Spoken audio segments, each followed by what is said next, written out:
बिस्मिल्लाहिर्रहमानिर्रहीम, अस्सलाम वालेकुम। अली सलमान जी टीवी के तमाम नाज़रीन को जी स्पोर्ट्स में खुश आमदेद कहता है, जहाँ पीर से लेकर जुमेरात तक रोजाना रात 11:05 पर हम इस महफिल को सजाते हैं आपके लिए और बात करते हैं उस दिन खेले जाने वाले मैचेस के हवाले से या साथ साथ उस दिन से जुड़ी खबरों के बारे में। और जैसा कि आपके इल्म है कि इस वक्त पाकिस्तान क्रिकेट टीम का जो ट्रेनिंग कैंप है वो काकूल में जारी है और वहाँ से रोजाना खबरें सामने आ रही हैं। इब्तिदा में ये खबरें आ रही थी कि खिलाड़ी शायद इसको एंजॉय नहीं करें, लेकिन अब जिस तरह की जो वीडियो फुटेजेस सामने आ रही हैं उससे ऐसा लग रहा है कि खिलाड़ियों ने अपने आप को इस कैंप से हम आहंग कर लिया है। इस कैंप की कितनी अहमियत है, कितनी इसकी अफादियत है, उसके क्या दूररस नताइज जो है वो सामने आएंगे, इस मौजू पे बात करेंगे। पाकिस्तान क्रिकेट से जुड़े दीगर मामलात पे बात करेंगे और साथ साथ एक जो स्टोरी आई है कि जनाब शाहिन शाह आफरीदी को इसलिए कप्तानी से हटा दिया गया कि फास्ट बॉलर अच्छे कप्तान नहीं होते, तो आज इसीलिए हमने एक ऐसे कप्तान को, एक ऐसे फास्ट बॉलर को अपने शो में मदऊ किया है कि जिन्होंने डोमेस्टिक क्रिकेट में अपनी टीम से ना सिर्फ एक थोड़ी सी कमजोर टीम थी उस जमाने के लिहाज से, उसको जो है वो सेमीफाइनल तक पहुंचाया, क्वार्टर फाइनल तक पहुंचाया, बड़े जबरदस्त तरीके से अपनी टीम को लड़ाया। बल्कि साथ साथ जो उनका खासा ये रहा वो ये था कि उन्होंने बहुत सारे प्लेयर भी फिर अपने खित्ते से जो है वो पाकिस्तान फर्स्ट क्लास क्रिकेट को दिए, जो पाकिस्तान टीम के दरवाजे तक भी पहुंचे और उनमें से कई ने जो है वो पाकिस्तान की नुमाइंदगी भी की। हमारे साथ कौन है, हम इसको जरूर आपको रिवील करेंगे, लेकिन सबसे पहले प्राइम का फॉर्मेट आज की टॉप स्टोरीज। कप्तानी के मामले में शाहिन आफरीदी ने मेरी बात नहीं मानी, खुद समेत कई साबिक कप्तानों का इख्तिताम अच्छा नहीं देखा। साबिक कप्तान शाहिद आफरीदी। एहसानुल्लाह को गलत तशखीस पर chairman PCB Mohsin Naqvi doctors पर बरहम, जिम्मेदारों के खिलाफ कार्रवाई का इम्कान। न्यूजीलैंड क्रिकेट टीम के दौरे पाकिस्तान पर नजम सेठी का गहरा तंज। साबिक चेयरमैन का अपने पैगाम में कहना था कि grade C minus New Zealand team Pakistan आने को है तैयार। बाबर आजम को कप्तानी से हटाना गलत था, अब शाहीन को हटाना भी गलत है। कप्तान जिस तरह हटाए जाते हैं खिलाड़ियों के लिए नागवार होता है। साबिक कप्तान Misbah ul Haq. West Indies women's के खिलाफ सीरीज के लिए पाकिस्तानी विमेंस टीम की तैयारियां जारी। पीसीबी वाइट्स ने पीसीबी ग्रीन्स को प्रैक्टिस मैच में 5 विकेटों से हरा दिया। ऑस्ट्रेलिया के क्लेयर पोलासाक पाक वेस्ट इंडियन विमेंस सीरीज में अंपायरिंग के फराइज सर अंजाम देंगी। बेन स्टोक्स के बाहर होने के बाद इंग्लिश टीम के लिए अच्छी खबर, fast bowler Jofra Archer fit हो गए। इंग्लिश प्रीमियर लीग में कांटेदार मुकाबलों का सिलसिला जारी। आर्सेनल ने लोटन को शिकस्त देकर पॉइंट्स टेबल की टॉप पोजीशन पर कब्जा कर लिया। मैनचेस्टर सिटी ने एस्टन विला को 4-1 गोल से हरा दिया। Ramzan gold cup football tournament का फाइनल हमदर्द यूनिवर्सिटी के नाम। हमदर्द यूनिवर्सिटी ने अल-मुमताज स्टेट को सनसनीखेज मुकाबले के बाद 1 गोल से शिकस्त दी। इवेंट के कामयाब इनेकाद पर शुरका की काविशों को मुर्तजा वहाब ने सराहा। समद भाई से भी रिक्वेस्ट करूँगा कि इंशाल्लाह जहाँ खल्के खुदा की खिदमत के लिए हुकूमत भी काम करी है, हमारे जो प्राइवेट लोग वैसे प्राइवेटली तो बड़ा काम करते हैं, लेकिन अगर केएमसी के साथ अपने स्पोर्टिंग फैसिलिटीज़ को हम बेहतर कर सकते हैं तो एक बड़ी अच्छी खिदमत कराची की आवाम की हो पाएगी। जी नाज़रीन, आपने देखा कि नया नाज़ाद में जो रमज़ान गोल्ड कप टूर्नामेंट खेला गया कि जहाँ पे फाइनल में मुर्तज़ा वहाब तकरीब के मेहमान ख़ुसूसी थे। एक बड़ा ज़बरदस्त टूर्नामेंट था कि जहाँ पर तमाम तर कैंडिडेट जाता है, जो CEO हैं नया नाज़ाबाद आरिफ हबीब साहब, चेयरमैन जावेदा कॉरपोरेशन समद हबीब साहब, जो उनके प्रेसिडेंट हैं नया नाज़ाबाद के तला सैयद मोहम्मद तला, और साथ साथ स्पोर्ट्स मैनेजर मोहम्मद आसिफ साहब। एक बड़ा ज़बरदस्त टूर्नामेंट उन्होंने ऑर्गेनाइज़ किया और फुटबॉल के हवाले से जो नया नाज़ाबाद काम कर रहा है वो यकीनन किसी से ढकी छुपी बात नहीं है। इससे पहले कि आज के शो का मैं आगाज़ करूँ, कल मैंने एक न्यूज़ शेयर की आपके साथ कि एहसानुल्लाह के लिए अली तरीन साहब इलाज करवा रहे हैं, लेकिन एहसान अली को कोयटा ग्लेडिएटर ने बिल्कुल ही तनहा छोड़ दिया। लेकिन जब हम बात करते हैं तो बहुत सारे लोगों का फीडबैक भी हमारे पास आता है, तो एक फीडबैक ये भी आया कि किसी न किसी हद तक रीहैब के लिए कुछ ना कुछ सपोर्ट जो है वह एहसान अली को ज़रूर किए, लेकिन जाहिर सी बात है ऑपरेशन के बाद से उनकी कोई दाद रसी नहीं की गई। तो ये तो थी खबरें इस हेडलाइन के हवाले से, लेकिन अब हम बात करेंगे अपने उस ज़बरदस्त स्टार से कि जो ग्रास रूट क्रिकेट से ही जो है वो ऐसे प्लेयर बनकर सामने आए कि जिनके बारे में, उनके अच्छे मुस्तकबिल के बारे में सब ने ही पेशन गोई की। और कप्तानी की जो मैंने बिलखुसूस बात की, वो बड़े ज़बरदस्त अपने वक्त के कप्तान भी थे। मेरे साथ मौजूद हैं test cricketer Abdul Rauf, telephone call पे उन्होंने हमें ज्वाइन किया, शो में खुशामदीद कहेंगे। अस्सलाम वालेकुम अब्दुल रऊफ साहब। जी वालेकुम सलाम अली भाई। अब्दुल रऊफ, मैं सबसे पहले यही से बात कर लेता हूँ कि कहा जाता है जी कि कहा जा रहा है बल्कि कि जिसको रखना है उसके लिए 100 बहाने, जिसको हटाना है उसके लिए सिर्फ एक बहाना, कि फास्ट बॉलर अच्छे कप्तान नहीं होते। मैं इस बात का विटनेस हूँ, जिस ज़माने में आप मुल्तान की टीम को आप लीड करते थे और इतनी अच्छी वो आपकी टीम होती नहीं थी, लेकिन यंगस्टर के साथ, सईद अनवर जूनियर के साथ, शब्बीर अहमद के साथ लेकर आप उस टीम को क्वार्टर फाइनल के मरहले तक तो एटलीस्ट लेकर आ ही जाते थे। लेकिन अब ये कहा जा रहा है कि फास्ट बॉलर अच्छे कप्तान नहीं है। इमरान खान, वसीम अकरम की मिसालें, कपिल देव की मिसालें हमारे सामने। हेलो जी अब्दुल रऊफ, आवाज आ रही है आपको? जी जी आ रही। अच्छा, अब जी। इसमें बात ये है कि देखिए कि अब आप मिसाल तो आपने दे ही दी है, कपिल देव की दी है, उन्होंने 83 का वर्ल्ड कप जीता इंडिया के लिए, 92 का वर्ल्ड कप पाकिस्तान के लिए इमरान खान ने जीता। उसके बाद वसीम अकरम ने बड़े सक्सेसफुली पाकिस्तान की कैप्टनसी की है। अब प्रॉब्लम ये होता है कि असल में प्रॉब्लम आ जाता है पाकिस्तान क्रिकेट बोर्ड की मैनेजमेंट में और थिंक टैंक में आ जाता है कि वो बगैर सोचे समझे इस तरह के डिसीजन लेते हैं। क्योंकि अगर आपने कैप्टनसी के लिए किसी को तैयार करना तो उसको आपको right from the grass root level आपको देखना पड़ता है कि वो अगर उसने अपनी फर्स्ट क्लास टीम या अपनी जो डिपार्टमेंट है उसको लीड किया तो कितना सक्सेसफुली लीड किया है, उसने अपनी टीम को किस तरीके से जेल किया, उसने प्रोडक्शन वहां से क्या दी है, उसने डेवलपमेंट का क्या कितना काम किया, उसने उसकी जो मैन मैनेजमेंट कैसी है, और उसके बाद फिर जो उसकी प्लानिंग कैसी है, जो अपनी मैनेजमेंट होती है, कोचिंग स्टाफ होता है या मेडिकल स्टाफ होता है उसके साथ, फिर उसके बाद जो उसके साथ प्लान किया जाता है, आया कि वो इस काबिल है कि वो ग्राउंड के अंदर उसको एग्जीक्यूट करवा सके या कर सके। तो ये काफी चीजें होती है, देखने वाली होती है। मगर अनफॉर्चुनेटली ये है कि पाकिस्तान क्रिकेट बोर्ड में जिस तरह म्यूजिकल खेल का खेल चल रहा है उसमें ना तो कोई चेयरमैन यहाँ पे रुकता है, ना कोई मैनेजमेंट है, ना इनका कोई विजन है, ना कोई थिंक टैंक है जिसको प्रोसेस करके एक अच्छा कैप्टन पाकिस्तान टीम के लिए तैयार किया जा सके और एक लॉन्ग टर्म पॉलिसी और विजन सामने लाया जा सके। तो इस वजह से फिर ये जो छोटे छोटे प्रॉब्लम्स होते हैं टीम के इन एंड आउट के, किसी को कैप्टन बना देना, किसी को बगैर वजह के निकाल देना, फिर किसी को बगैर वजह के बुला देना, बना देना, फिर निकाल देना, तो इस तरह के प्रॉब्लम इसी वजह से चलते हैं कि जब आपकी मैनेजमेंट शॉर्ट टर्म पॉलिसीज पर अमल पैरा होती है। लेकिन अब्दुल्ला, आपने तो बहुत सारे अदवार देखे हैं ना, एक तवील अरसे से आपने फर्स्ट क्लास क्रिकेट भी खेली, कई दफा ऐसा अगर टीम में आपका नाम आया फिर आपको वापस भेज दिया गया, इस हवाले से भी शायद आपका कोई रिकॉर्ड ही होगा कि 10-15 मरतबा आपको टीम से वापस भेजा गया। तो ये कब फिर ये मामला सही होंगे, मैनेजमेंट कब हमारी स्ट्रांग होगी? क्योंकि मैं तो 25 साल मुझे भी क्रिकेट कवर करते हुए हो गए, मैं भी यही देख रहा हूं कि कोई एक कप्तान बनता है, उसको बिला वजह कप्तान बना देते हैं, उसको फिर बिला वजह कप्तानी से हटा देते हैं। तो ये मामला कब सही होंगे? ये देखिए जिस तरह बाकी दुनिया के मामला चलते हैं आपको भी वैसे ही चलाने पड़ेंगे। आपको देखना पड़ेगा जो ऑस्ट्रेलियन क्रिकेट बोर्ड है, जो न्यूजीलैंड क्रिकेट बोर्ड है, साउथ अफ्रीकन है, इंडियन है, या आपके जो बाकी ममालिक के क्रिकेट बोर्ड है वो किस तरीके से चलते हैं, उनका गवर्निंग बोर्ड किस तरीके से काम करता है, उनका गवर्निंग बोर्ड किस तरीके से फंक्शन है, वहाँ पे डेवलपमेंट का काम किस तरह है, वहाँ पे जो रीजनल एसोसिएशन हैं, जो प्रोविंशियल एसोसिएशन हैं, जो डिस्ट्रिक्ट एसोसिएशन हैं, उनको किस तरीके से साथ लेकर चला जाता है, स्कूल क्रिकेट को, कॉलेज क्रिकेट को इस तरीके से लेकर चला जाता है, जो यूनिवर्सिटी क्रिकेट है उसको किस तरीके से आगे बढ़ाया जाता है।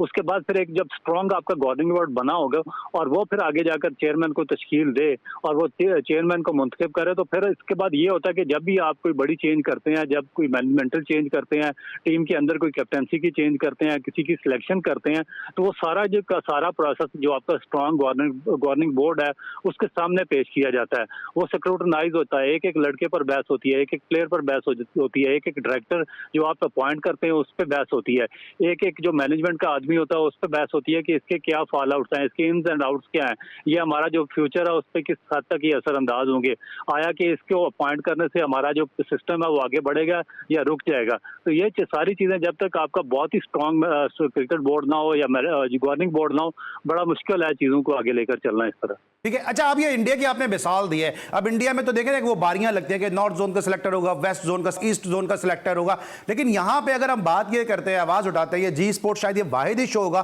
कि जिसके अंदर मुसलसल रोजाना ये आवाज उठाई जा रही है कि भाई ये पाकिस्तान क्रिकेट बोर्ड की सिलेक्शन कमेटी है, तो इसमें केपी की, इसमें जो है वो बलूचिस्तान की नुमाइंदगी क्यों नहीं है, इसमें क्यों वहां से सिलेक्टर नहीं है, क्या वहां वजातुल्लाह वास्ती, वहां पे अरशद खान, वहां पे उमर गुल जैसे प्लेयर नहीं है केपी के अंदर जो सिलेक्शन कमेटी में आ सकें, या बलूचिस्तान के अंदर शोएब खान जैसे प्लेयर नहीं है? क्योंकि जब पेंटेंगुलर टूर्नामेंट होता था तो मुल्तान की और बलूचिस्तान की कंबाइंड एक टीम बनती थी जिसको आप लीड भी करते थे, तो आपने तो वहां का टैलेंट देखा हुआ है कि कैसा टैलेंट है। तो ये क्या, फिर बहुत सारे लोग ये बात करते हैं कि यार ये कोटा सिस्टम की आप बात कर रहे हो, ये कोटा सिस्टम है या इनजस्टिस है? देखिए बेसिकली वही बात आ जाती है कि जब तक आपका गवर्निंग बोर्ड स्ट्रांग नहीं होगा फिर इस तरह के डिसीजन आते रहेंगे, फिर वो वन मैन शो के हाथ में चीज होगी और वो जिसको मर्जी अपॉइंट करे और वो आगे उसके बाद जिस तरह की मर्जी तकर्री करे, आप उस पर सवाल नहीं उठा सकते। अब यही अगर आपका बहुत ज्यादा स्ट्रांग गवर्निंग बोर्ड होता है जो चारों सूबों पे वो बेस कर रहा होता है और उसके बाद जितने भी पाकिस्तान के रीजन है उसकी स्ट्रांग रिप्रेजेंटेशन वहां पर मौजूद होती, तो वो डेफिनेट सवाल करता। मैं आपको इससे पहले जो ज़कात अशरफ के दौर की मिसाल देता हूँ कि जब वहाब रियाज को चीफ सेलेक्टर बनाया पाकिस्तान का, तो देखिए उसका ताल्लुक लाहौर से, लाहौर का एक इलाका है मॉडल टाउन, वहां का रहने वाला वो, उसने क्या किया कि अपने जो दो दोस्त हैं उनको उठाकर पाकिस्तान टीम की सिलेक्शन कमेटी के पैनल में डाल दिया। सलमान बट को उस सिलेक्शन में रखवा दिया और कामरान अकमल को रखवा दिया। अब पूरे पाकिस्तान की क्रिकेट टीम है जो कि एक यूनानिमस एक इदारा है, उसकी क्रिकेट टीम है, और उसमें उसके जो 3 सिलेक्टर्स थे वो सिर्फ ना सिर्फ पंजाब के, एक लाहौर के, और फिर लाहौर का भी जो एक मॉडल टाउन है उसके एक क्लब के, वो तीनों सिलेक्टर उन्होंने बना दिए। अब फिर दोबारा ये जो सिलेक्शन कमेटी बनी है तो ये भी पंजाब को तो छोड़े, लाहौर के ये तीनों सिलेक्टर उन्होंने बना दिए पाकिस्तान की टीम के। और तो ये किस तरीके से फिर इसको आप जस्टिफाई कर सकेंगे पूरी दुनिया में? जो ऑल ओवर आपकी क्रिकेट कम्युनिटी है, आपका सिंध किधर गया, आपका बलोचिस्तान किधर गया, आपका आज़ाद कश्मीर, आप आज़ाद कश्मीर को शहर कहते हैं, आपने आज़ाद कश्मीर को आज तक क्या दिया? उनको उनके किसी एक बंदे को साथ आपने कभी इन्वॉल्व किया?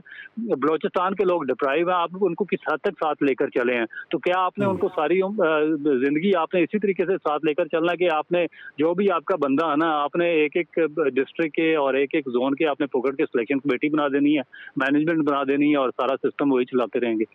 लेकिन फिर आपको नहीं लगता अब्दुल रऊफ कि हम जो ये फैसले देख रहे हैं पाकिस्तान क्रिकेट बोर्ड की जानिब से, अगर मैं फिर बात करता हूं, अगर हम पाकिस्तान सुपर लीग की बात करते हैं तो अगर आपके 11 अगर आपके ऑफिशियल हैं, 11 में से 8 जो हैं वो लाहौर के हैं, 2 आप सरगोदा के ले लेते हैं, 1 ले दे के आप कराची का ले लेते हैं, उसमें भी जो है वो कोई हमें केपी का कोई नजर नहीं आता, उसके अंदर भी हमें कोई बलूचिस्तान का नजर नहीं आता, क्योंकि हम बात करते हैं पूरे पाकिस्तान की। जी स्पोर्ट जी टीवी आवाज है पूरे पाकिस्तान की, ना मैं कराची की बात कर रहा हूं, ना मैं मुल्तान की बात कर रहा हूं, ना मैं सिर्फ केपी की बात कर रहा हूं, ना मैं बलूचिस्तान की बात कर रहा हूं, मैं बात कर रहा हूं पूरे पाकिस्तान की। तो क्यों हम ये फिजा क्यों नहीं पैदा कर रहे कि पाकिस्तान क्रिकेट बोर्ड सबका क्रिकेट बोर्ड है, और फिर जब कराची में मैचेस होते हैं, इसीलिए फिर जब कराची हाइट्स आते नहीं है क्योंकि वो ओन ही नहीं करते, ना क्रिकेट बोर्ड कराची वालों को ओन करता है, ना कराची वाले क्रिकेट बोर्ड को ओन करते हैं। तो इस किस्म के जब डिसीजन सामने आते हैं तो फिर यही कहा जाता है कि जनाब क्रिकेट बोर्ड जो है वो शायद सबका बोर्ड नहीं है। वो देखिए, बिल्कुल इस तरह की जो चीजें हैं वो सामने आएंगी जब तक आप सबको साथ लेकर नहीं चलेंगे। आपको स्ट्रांग गवर्निंग बोर्ड बनाना पड़ेगा, हर सूरत में बनाना पड़ेगा, जिसमें चारों सूबों की रिप्रेजेंटेशन हो, जिसमें जितने भी स्ट्रांग रीजन्स हैं उनकी रिप्रेजेंटेशन हो, जो बड़े तो सबको साथ आप लेकर चलें तो फिर आप सिस्टम आगे बढ़ा सकते हैं। ये जो आप एक एक जगह के, एक एक शहर के, अब देखेंगे रावलपिंडी इस्लामाबाद की पावर आती है तो इस्लामाबाद के सारे लोग ले आते हैं, पेशावर के पास आता है तो वो वहाँ के ले आते हैं, लाहौर के पास पावर आती है तो सारे एक मॉडल टाउन के और लाहौर के इकट्ठे हो जाते हैं। अगर कभी कभार कराची के पास आती है तो वो कराची वाले सारे इकट्ठे 2-4 पकड़ के बना लेते हैं। तो इस तरह पाकिस्तान के सिस्टम कभी आगे नहीं बढ़ सकता, पाकिस्तान का सिस्टम यूनाइटेडली आगे बढ़ सकता है जब सबको प्रॉपर इक्वल रिप्रेजेंटेशन दी जाए। फिर दूसरी चीज क्या आ जाती है कि देखें कि अगर आप एक बात करते हैं कि ठीक है, एक बहुत ज्यादा खेला हुआ क्रिकेट या बहुत ज्यादा कोई एजुकेशन है तो आप उसको सामने लेकर आए, मगर वो चीज भी नहीं है। आप जो यहाँ से आप पकड़ कर लाते हैं, पिंडी से कभी ले आते हैं, कभी इस्लामाबाद से, कभी लाहौर से ले आते हैं, तो इनकी जो क्रिकेटर्स होते हैं इनकी तो मेरा ख्याल है कि एजुकेशन आप देखें कि कितनी एजुकेशन है। किसी की मैट्रिक है, कोई अंडर मैट्रिक है, कोई मिडिल पास है, कोई मिडिल फेल है, कोई कहाँ से उठ के आ गया, तो सिर्फ उनको अपना जो एक्सपीरियंस है क्रिकेट का उस बेस पे आप मैनेजमेंटल की बड़ी बड़ी पोस्टें देते हैं जो कि सरासर जाती है। और मेरा ख्याल है कि पूरी दुनिया के आप क्रिकेट बोर्ड उठाकर देख लें, कहीं भी इस तरह के जो डिसीजंस है वो नहीं होते। ठीक है, और बात करें पाकिस्तान क्रिकेट मामलात के हवाले से, तमाम के तमाम जो है वो अक्सर, बल्कि तमाम तो वो रिटायर्ड प्लेयर्स हैं वो वापसी का सोच रहे हैं, या वो जो इन्होंने क्रिकेट छोड़ दी वापसी का सोच रहे हैं। अब्दुल रऊफ अभी भी ग्राउंड के जो है वो चक्कर लगा लेते हैं, अभी भी जो है वो सुपर फिट हैं, और क्या अब्दुल रऊफ भी वापसी का सोच रहे हैं, ये मैं से जानूंगा एक छोटे से ब्रेक के बाद।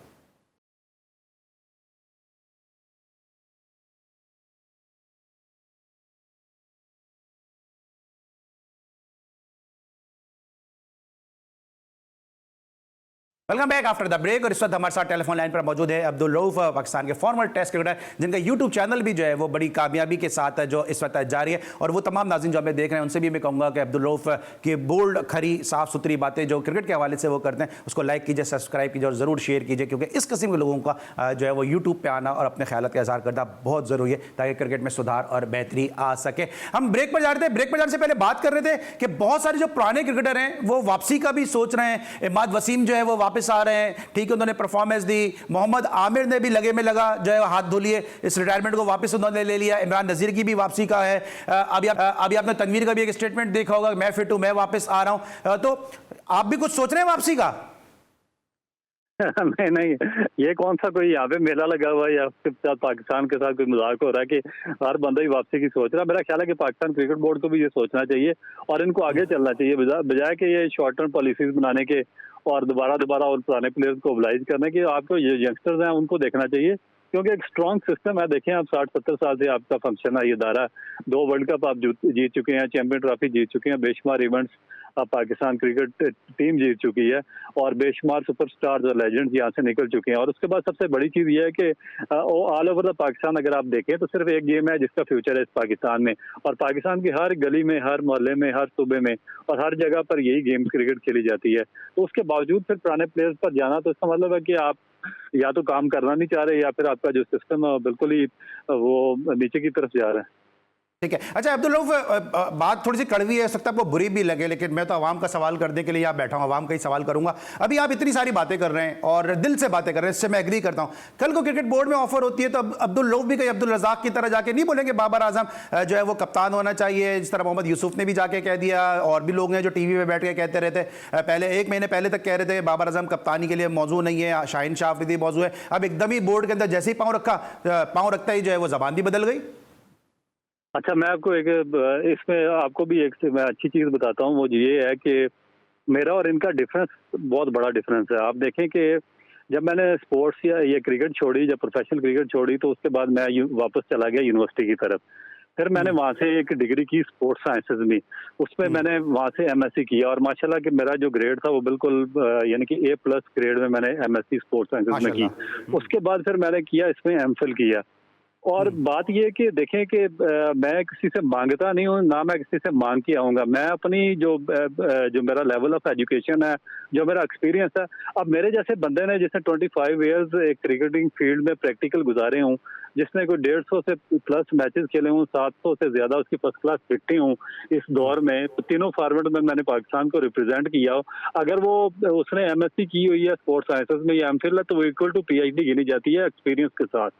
तो मुझे ना तो एप्लीकेशन देने की जरूरत है। अब ये लोग इसलिए बोर्ड की हाँ में हाँ मिलाते हैं और बातें करते हैं क्योंकि इनके पास जब ये क्रिकेट छोड़ा तो उनके पास कुछ भी नहीं है। अब इनको बोर्ड में नौकरी के लिए हाँ में हाँ मिलाना बहुत जरूरी होता है। जो भी चेयरमैन आता है या मैनेजमेंट आती है उसके साथ मिलकर चलना इनके लिए जरूरी होता है, क्योंकि क्वालिफिकेशन इनकी बिल्कुल 0/0 है। इनकी क्वालिफिकेशन के हिसाब से ये बिल्कुल इस काबिल नहीं है कि ये ना किसी को कोच कर सकते हैं, ना किसी मैनेजमेंटल पोस्ट पे आ सकते हैं। और पूरी दुनिया में कभी ऐसा नहीं होता कि आपका जो आपका जो पास्ट रिकॉर्ड है जिसपे आपने इंटरनेशनल क्रिकेट खेली हो, उस पर आपको मैनेजमेंटल या इस तरह की जो कोचिंग की पोस्ट दे दी जाए। तो ये डिफरेंस है, मेरा ख्याल है कि मेरा और इनका, जो कि वाज़ेह करना बहुत जरूरी था।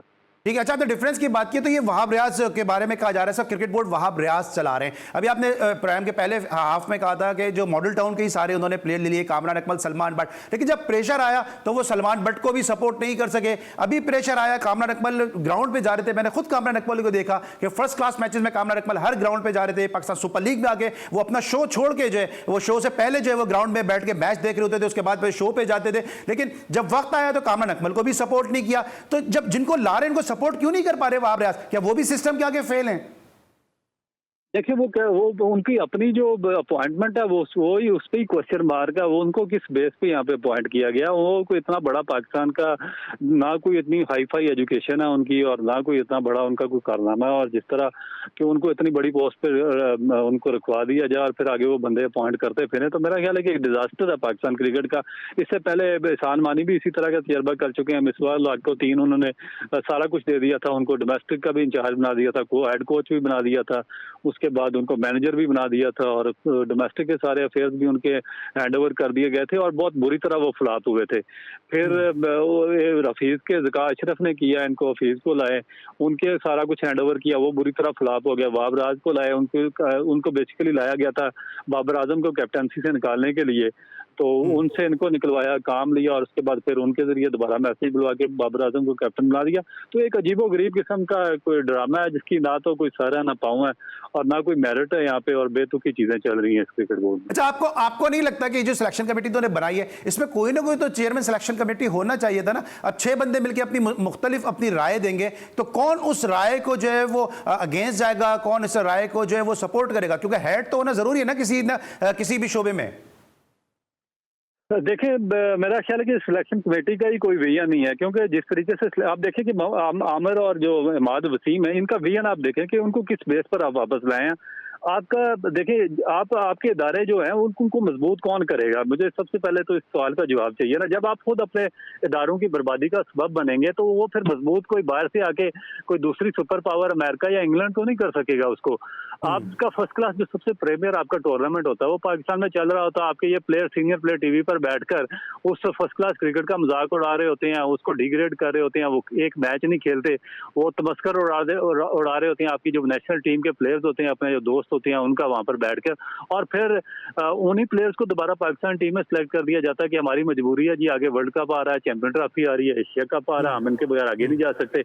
इसका मतलब है कि आपका तो ना कोई डेवलपमेंट प्लान है, ना आपका फ्यूचर प्लान है, ना आपकी लॉन्ग टर्म पॉलिसी है कोई, और जिसकी लाठी उसकी भैंस। या तो इनकी बहुत तगड़ी सिफारिश आ जाती है, आप इनको सिलेक्ट कर देते हैं, या फिर आपका जो डोमेस्टिक का पूरा ढांचा वो इतना बुरी तरह लड़खड़ा रहा है कि आप वहां से कोई प्रोडक्शन दे ही नहीं रहे जो इनको रिप्लेस कर सके। तो एक मेरा ख्याल है कि अजीब किस्म का एक ड्रामा लगा हुआ है।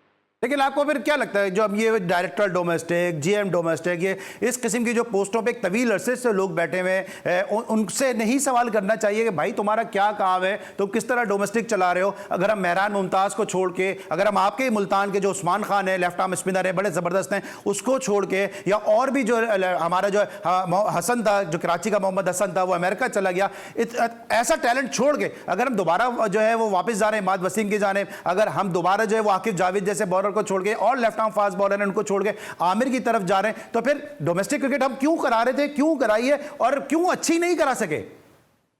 देखिए यही एक $1 मिलियन क्वेश्चन है कि आपका जो डोमेस्टिक स्ट्रक्चर है जिसपे आप करोड़ों रुपया जाया करते हैं, फिर उसके बाद जो आपका कोचिंग स्ट्रक्चर है जिसपे आप करोड़ों रुपया जाया करते हैं, फिर कोचिंग एजुकेशन प्रोग्राम है जिसपे आप करोड़ों रुपया इन्वेस्ट करते हैं, उसके बाद फिर और बेतहाशा चीजें हैं जिसपे आप अपना पैसा जाया करते हैं, तो उसका फायदा क्या जब आपके पास ना किसी स्पिनर की रिप्लेसमेंट आ रही है, ना आपके पास बैट्समैन की रिप्लेसमेंट आ रही है, ना आपके पास मिडिल ऑर्डर की है, ना आपके पास कोई फास्ट बॉलर है उसकी रिप्लेसमेंट आ रही है। और उसके बाद फिर जो बेसिक चीज ये है कि आप देखें कि आपके 5-6 पीछे फास्ट बॉलर आए और किसी एक का भी परफेक्ट कंप्लीट एक्शन नहीं था, तो आपका कोचिंग स्टाफ क्या कर रहा, उसके बाद सबको इंजरीज हुई, और इंजरीज को मेंशन करने में ना आपका कोचिंग स्टाफ कामयाब रहा, ना आपका मेडिकल स्टाफ बुरी तरह फेल हुआ, आपका एहसानुल अभी तक स्ट्रगल कर रहा है, आपका जो शाहीन अफरीदी है उसके सारे बॉलिंग मैकेनिक्स ही उल्टे हुए हैं, वो स्ट्रगल कर रहा है, हारिस रऊफ लॉन्ग फॉर्मेट से बाहर हो गया, स्ट्रगल करता रहा, उसको बेशुमार प्रॉब्लम्स है।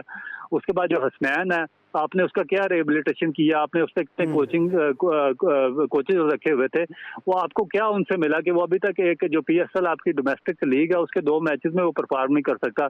अब मोहम्मद वसीम जूनियर है, उसकी जो परफॉर्मेंस आपके सामने पीएसएल में क्या रही है और इंटरनेशनल में क्या परफॉर्मेंस रही है, ना इनके एक्शन कंप्लीट हो रहे हैं, ना इनसे कोई परफॉर्म हो रहा है डोमेस्टिक में, ना डोमेस्टिक खेल रहे हैं। लेकिन क्या आपको लगता नहीं है कोई इंक्वायरी होनी चाहिए? भाई एहसानुल्लाह का जो मामला है, एक अच्छा खासा fast bowler, upcoming fast bowler, उसको जाया कर दिया, उसके ऑपरेशन गलत कर दिया उठा के, उसके जो इंजरी को सही से समझा नहीं गया, कोई रिपोर्ट भी नहीं आती है। वो इंजमाम के खिलाफ एक इंक्वायरी चल रही थी, उसकी कोई रिपोर्ट नहीं आई है। अभी क्या हुआ है इनके साथ, एहसान के साथ, उसकी कोई रिपोर्ट नहीं आ रही है।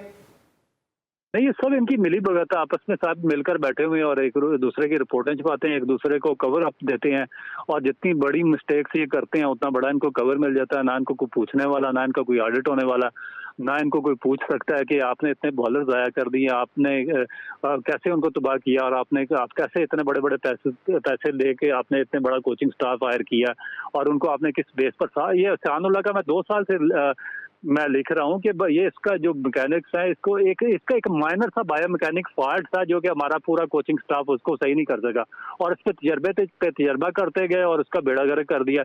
इसी तरह मैंने हारिस रऊफ का लिखा था कि बल्कि उसका मैंने पूरा एक मैकेनिक करके दिखाया था कि आपने बताया मेरे शो में हारिस रऊफ का, मुझे याद है आपने कहा था, शाहीन अफरीदी का भी आपने कहा था, शाहीन अफरीदी का मैंने कहा था, फिर उसका जो खुरम शहजाद अनफिट हुआ उसका भी मैंने कहा था, सबका मैंने बताया था इनको, मगर इसके बावजूद इनको इतनी सेंस नहीं है कि आगे इसको डिलीवर कैसे करना, तो फिर अब क्या कर सकता है बंदा इस पे। ठीक है। अच्छा, ये न्यूजीलैंड की जो सी टीम आ रही है, अभी नजम शेट्टी साहब ने भी एक बड़ा सरकास्टिक जो है वो एक ट्वीट किया है उन्होंने कि C- टीम न्यूजीलैंड की आ रही है यहाँ पर। इस हवाले से क्या कहेंगे कि अब इंटरनेशनल जो टीम्स है वो भी पाकिस्तान को कोई खल्ली वल्ली लेती है, सीरियस लेती नहीं है?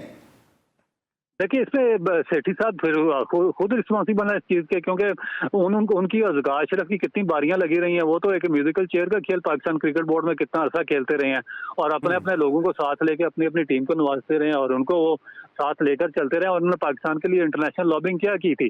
जब आप बिग 3 का मामला था तो उस वक्त ये नजम सेठी सरबराह थे ना, वहां पर जाकर बिग 3 को साइन करके आए थे और उसके बाद इन्होंने कहा था कि पाकिस्तान और इंडिया की बायलैटरल सीरीज होगी। किधर गई वो बायलैटरल सीरीज, किधर गया वो MOU, किधर गया वो एग्रीमेंट। अगर आपने पाकिस्तान के इंटरेस्ट में गए थे तो फिर आपको नेशन को बताना चाहिए कि मैंने क्या एग्रीमेंट किया था उनको इंडिया को वोट देने के लिए, हमने उनसे क्या वापसी पे लिया। उसके बाद फिर जो हाइब्रिड मॉडल इन्होंने एशिया कप का दिया उसने पाकिस्तान का बेड़ा गर्क किया। एशिया कप यहाँ से ट्रांसफर हो गया, पाकिस्तान को लंबे लंबा ट्रैवल करना पड़ा, नुकसान उठाना पड़ा, पाकिस्तान में एशिया कप हार गया और पाकिस्तान में बड़ी टीमें आई नहीं।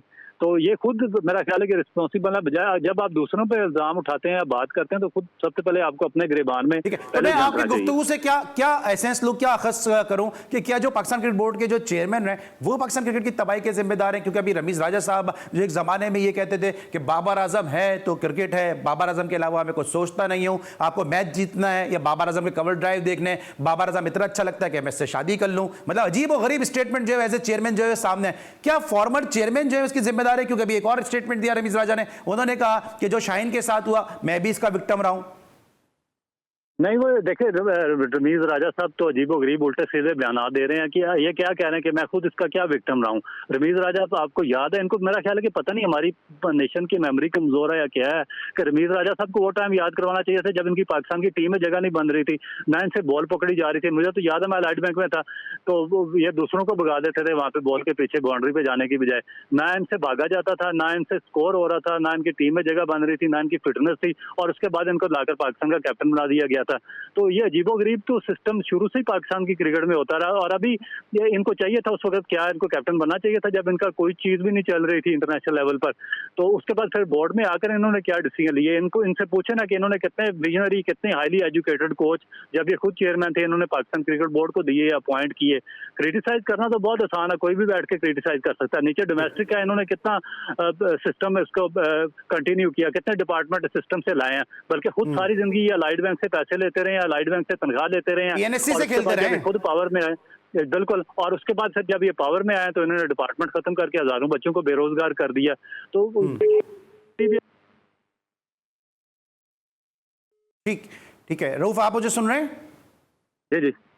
अच्छा, आखिरी मेरा सवाल है, ये जो सब कुछ हुआ है शाहीन शाह अफरीदी के साथ, आपको आपके रऊफ के ख्याल में क्या इनजस्टिस हुआ या आपको लगता है कि सही फैसला हो गया? यार 5 मैचेस में अच्छा नहीं कप्तान रहे, पाकिस्तान सुपर लीग में अच्छी कप्तानी नहीं की, फारिग कर दो। देखिए इस क्रिकेट बोर्ड का इतना रिस्पॉन्सिबल नहीं है जितना पास क्रिकेट बोर्ड है। जिस तरीके से उसको बनाया गया था वो तौर तरीका वो रॉन्ग था। ये आपको सडनली बाबर आजम को इस तरह चेंज नहीं करना चाहिए था। यही क्रिकेट बोर्ड है 4-5 साल से बाबर आजम को तीनों फॉर्मेट में लेकर चल रहा था, तो फिर उसको बगैर वजह के निकाल के शाहीन अफरीदी को कैप्टन बना दिया गया, तो फिर उसकी चेंज बनती थी। अब होता क्या कि आप एक्स्ट्रा प्रेशर बिल्ड कर देते हैं।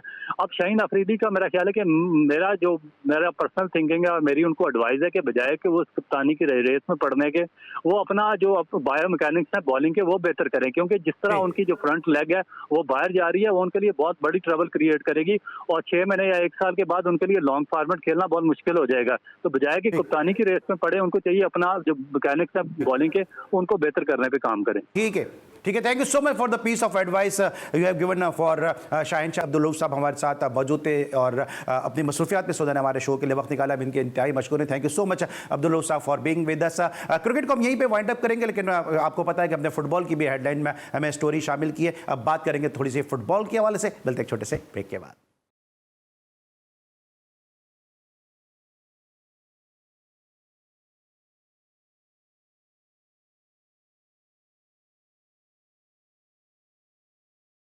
Welcome back after the break. और ब्रेक पर जाने से पहले बात करते हैं पाकिस्तान क्रिकेट और पाकिस्तान क्रिकेट से जुड़े मामला के हवाले से। लेकिन जी स्पोर्ट्स का ये खासा रहा है कि क्रिकेट के साथ साथ पाकिस्तान के दीगर खेलों को भी कवर करता है और बिलखुसूस हॉकी और फुटबॉल के हवाले से जो हमारी एफर्ट्स हैं वो यकीनन किसी से ढकी छुपी बात नहीं। नया नाज़िमाबाद में Ramzan gold cup football tournament खेला गया और 16 टीमों ने इस टूर्नामेंट में शिरकत की और जो एक प्राइवेट यूनिवर्सिटी के जो वाइस चांसलर थे प्रोफेसर डॉक्टर सैयद शबीबुल हसन, उन्होंने और सैयद समद हबीब साहब ने जो है वो इस टूर्नामेंट का इफ्तिताह किया और फिर बिल आखिरी टूर्नामेंट जो है अपने इख्तिताम को पहुंचा, जहां पर हमदर्द यूनिवर्सिटी ने 1-0 से अल मुमताज़ ट्रांसपोर्ट को शिकस्त दी और जुनैद के गोल के जरिए जो है वहां पे हमदर्द यूनिवर्सिटी ने इस मैच में और फाइनल में कामयाबी हासिल की। इस टूर्नामेंट की जो इख्तितामी तकरीब थी उसके मेहमान खुसूसी थे mayor Karachi son of soil Murtaza Wahab साहब। इस हवाले से एक रिपोर्ट है, आइए पहले वो देखते हैं। Ramzan gold cup football tournament का फाइनल 1 गोल की बर्तरी से हमदर्द यूनिवर्सिटी के नाम रहा। अल मुमताज स्टेट कोई गोल ना कर सकी। मेयर कराची ने ट्रॉफी की रहनुमाई की। मुर्तजा वहाब ने टूर्नामेंट को कामयाब करार देते हुए पीपल्स स्टेडियम को फीफा के मियार के मुताबिक डेवलपमेंट करने का ऐलान किया।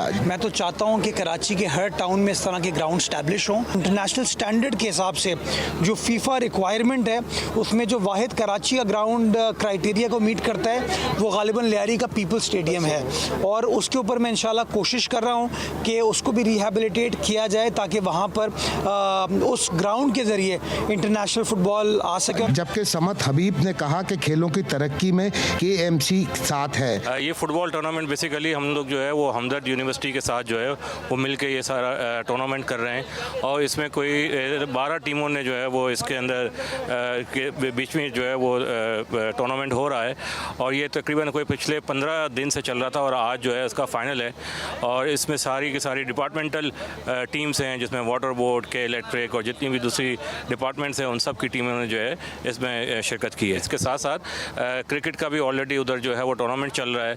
तो ये जैसे हम हर साल जो है रमज़ान में जो है अपनी स्पोर्ट्स एक्टिविटीज़ करते रहते हैं और इंशाल्लाह आगे भी मज़ीद करते रहेंगे। गोल्ड कप का फाइनल देखने के लिए शाकीन फुटबॉल के जज्बात भी काबिल दीद थे। उम्मीद ज़ाहिर हो रहा है कि इस तरह के टूर्नामेंट चलने से जो है ना हमारे फुटबॉल इंशाल्लाह मज़ीद आगे जाएगा। बहुत ही ज़बरदस्त आप देख रहे हैं कराची में लोग कहते हैं कि क्रिकेट की वैल्यू है, लेकिन मैं कहता हूं कि जो वैल्यू यहाँ फुटबॉल की है, जो क्राउड फुटबॉल का है, जो फुटबॉल लवर्स कराची में मौजूद है वो कहीं मौजूद नहीं है। डायरेक्टर नया नाज़माबाद मोहम्मद ताहा ने ईद के बाद टैलेंट हंट के इनेकाद का ऐलान किया। जी अल्हम्दुलिल्लाह बहुत ज़बरदस्त ये हमारा रमज़ान टूर्नामेंट चला है और मुझे लगता है कि हमेशा की तरह ये इस दफ़ा वाला भी ज़्यादा अच्छा और ज़्यादा मुनफरिद टूर्नामेंट रहा। इससे पूरे पाकिस्तान से टीमों ने शिरकत की और अभी मतलब पाकिस्तान की तो बेहतरीन टीमें खेल रही हैं, इसमें बेहतरीन लड़के जो हैं परफॉर्म कर रहे हैं और मुझे उम्मीद है कि इनमें से अच्छे प्लेयर्स निकलेंगे और जो पाकिस्तान में अब पाकिस्तान को रिप्रेजेंट भी करेंगे और इंटरनेशनल लेवल पे अपना मुकाम बनाएंगे। हमारा बेसिकली विजन तो यही है कि यहाँ से हम टैलेंट निकालें और वो टैलेंट को